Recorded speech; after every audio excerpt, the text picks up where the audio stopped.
दोस्तों नमस्कार। सत्ता विमर्श में आपका स्वागत है। मैं प्रवीण कुमार। छत्तीसगढ़ विधानसभा चुनाव की तैयारी में लगी कांग्रेस के लिए गुटबाजी या कहें अंतर्कलह वाकई बड़ी मुश्किलें खड़ी कर सकती थी।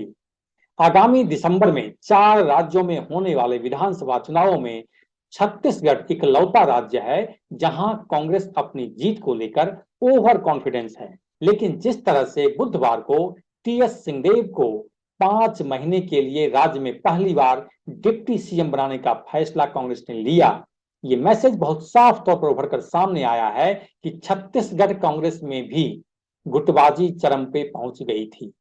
सिंहदेव अभी तक स्वास्थ्य मंत्री के तौर पर बघेल के कैबिनेट में थे और लगातार सीएम पद के लिए रायपुर से लेकर दिल्ली तक कांग्रेस की टॉप लीडरशिप को अपनी हैसियत बताने से चूक नहीं रहे थे। ये अलग बात है कि इस गुटबाजी को मीडिया सुर्खियां बनाने से बच रही थी, क्योंकि सीएम बघेल का मीडिया प्रबंधन बहुत तगड़ा है। हालांकि सीएम भूपेश बघेल ने टीएस सिंहदेव को डिप्टी सीएम बनने पर बधाई देते हुए लिखा है, हैं तैयार हम महाराज साहब को उप मुख्यमंत्री के रूप में दायित्व के लिए बधाई एवं शुभकामनाएं। डिप्टी सीएम बनने के बाद टीएस सिंहदेव ने कहा कि सबसे पहले मैं कांग्रेस अध्यक्ष मल्लिकार्जुन खड़गे जी का आभार व्यक्त करना चाहूंगा। उन्होंने मुझे एक बड़ी जिम्मेदारी दी है।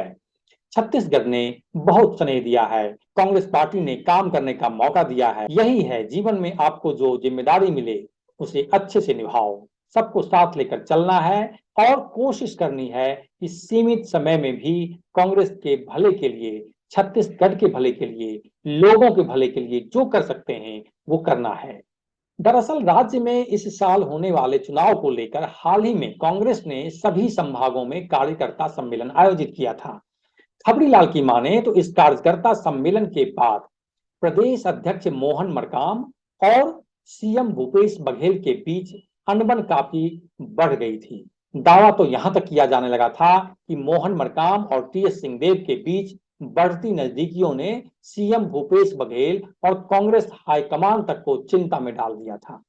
यह बात सार्वजनिक तौर पर कई बार सामने भी आ चुकी है कि छत्तीसगढ़ में 2.5 साल में सीएम बदलने की पॉलिसी को लेकर टीएस सिंहदेव काफी मुखर रहे हैं।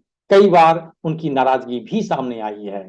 अभी हाल ही में कुछ मीडिया रिपोर्ट्स में इस बात का भी दावा किया गया कि सूबे के सीएम भूपेश बघेल ने हाईकमान से प्रदेश अध्यक्ष को बदलने तक की मांग कर डाली थी। इसके बाद से दोनों नेताओं के बीच दूरियां और बढ़ने लगी। चुनाव को लेकर कांग्रेस का फोकस चूंकि आदिवासियों पर है, चूंकि प्रदेश अध्यक्ष मोहन मरकाम भी इसी वर्ग से आते हैं, लिहाजा चुनाव से ठीक 5 महीने पहले प्रदेश अध्यक्ष को बदलने की सीएम बघेल की मांग खारिज कर दिया गया और गुटबाजी को खत्म करने के लिए टीएस सिंहदेव को डिप्टी सीएम बनाने की घोषणा कर दी गई। बहरहाल इस साल के अंत में छत्तीसगढ़ में विधानसभा चुनाव से ठीक पहले कांग्रेस ने टीएस सिंहदेव को भूपेश बघेल का डिप्टी सीएम बनाकर बड़ा दांव खेला है। फिलहाल के लिए इतना ही। सत्ता और जन सरोकार की खबरों के लिए देखते रहिए सत्ता विमर्श। नमस्कार।